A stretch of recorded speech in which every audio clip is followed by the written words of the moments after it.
Good day, everyone. We will be reviewing our talent selection chapter this week.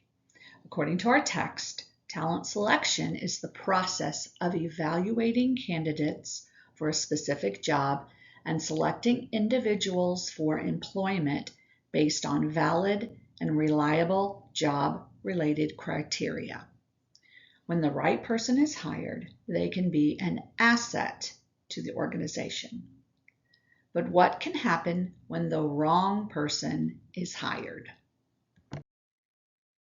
A bad hire can lower morale. If a new hire is difficult to get along with or says or does inappropriate things, it can lead to lower morale among employees. Bad hires can damage customer relations. The new hire is the face of the organization, and misbehavior can damage that relationship. A bad hire can have lower productivity. If a new hire makes mistakes, it can be expensive to the company. And finally, there is a huge financial cost for hiring the wrong person. It is said that a bad hire costs companies at least 30% or more of a new hire's annual salary. So, if we know the high cost of hiring the wrong person, why does it still occur? Well, sometimes employees underestimate the cost of a bad hire. Sometimes the HR professionals get in a hurry to fill a position. Sometimes the hiring manager doesn't have all the information needed, and sometimes there's a lack of knowledge about effective selection. In our text, there is a list of steps to the selection process. Please review those steps. Please also pay very close attention to the portion on negligent hiring. Reviewing resumes and cover letters is normally a first step in finding a qualified candidate. Sometimes companies use applicant tracking systems, which is a software program that is designed to help with the screening process. It is always important also to do background checks, which includes, depending on the job, a person's employment, criminal, and sometimes their financial history. A reference check will also be conducted, which is a background check where their former employer is asked questions about the candidate's work history.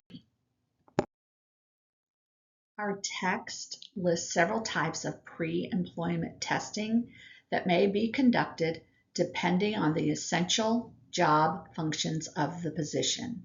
Those include personality, cognitive ability, polygraph, honesty and/or integrity, and physical ability. After background and reference checks are conducted, it is time for the interview. Our text lists 4 types.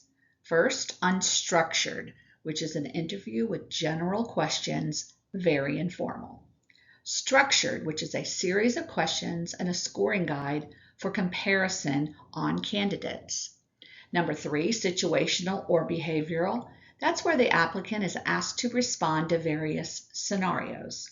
Number 4 is a panel interview, where there is a group of people who interview the candidates. And finally, simulations. That's where the applicant actually performs in a simulated work environment.